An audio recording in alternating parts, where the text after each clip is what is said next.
जुबीन गर्ग उन्हीं कुछ बागियों में से एक थे।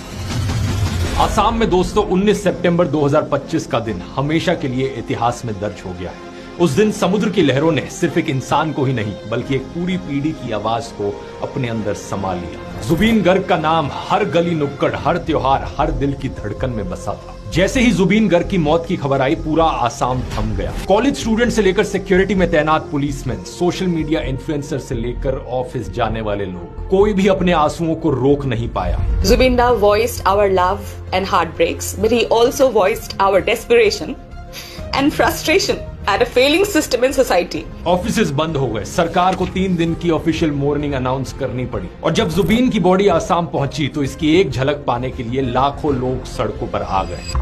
Tears in their eyes, grieving the loss of soul of Assam. Everyone felt the absence of the superstar and the voice of a generation. और फिर 23 सितंबर को इनके अंतिम संस्कार में भारत के इतिहास में रिकॉर्ड ब्रेकिंग भीड़ देखने को मिली। इतनी संख्या में लोग आए थे, किसी ने ये एक्सपेक्ट नहीं किया।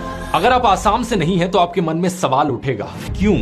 आखिर एक सिंगर की मौत पर पूरा राज्य क्यों ठहर गया? इसका जवाब है दोस्तों, क्योंकि जुबीन सिर्फ एक सिंगर नहीं थे। इसका जवाब है दोस्तों कि जुबीन की पॉपुलैरिटी केवल उनके म्यूजिकल टैलेंट की वजह से नहीं थी। आज हर किसी के पास जुबीन से रिलेटेड एक किस्सा है, उनके साथ एक तस्वीर है, क्योंकि जुबीन लोगों के बीच लोगों के लिए जीते थे। ये कभी मजदूरों के साथ सड़क पर ही बैठ जाते और उनके साथ खाना खाने लगते, तो कभी सब्जी वालों और रिक्शा वालों की मदद करने लगते। ये हर मुसीबत में अपने लोगों के साथ खड़े हुए। अलग अलग सोशल कॉजेज के लिए इन्होंने खूब डोनेट किया और इन्होंने अपने जीवन में हजारों परिवारों की मदद करी। हर रोज लोग इनके स्टूडियो के बाहर और घर मदद की उम्मीद लिए आते और कभी उनको खाली हाथ वापस नहीं लौटना पड़ता। शादी, फ्यूनरल, मेडिकल ट्रीटमेंट, स्कूल या कॉलेज की फीस, जिसने जो मदद मांगी जुबीन ने उसकी मदद की। इसी तरह जब भी आसाम में बाढ़ आती तो जुबीन खुद लोगों की मदद के लिए उनके बीच पहुंच जाते, लोगों से कपड़े, मेडिसिन और फाइनेंशियल हेल्प इकट्ठा करके बाढ़ पीड़ितों को देते। ऐसे ही जब कोविड पैंडेमिक के दौरान हॉस्पिटल बेड्स की कमी होने लगी तो जुबीन ने गुवाहाटी में अपने 2 मंजिल के घर को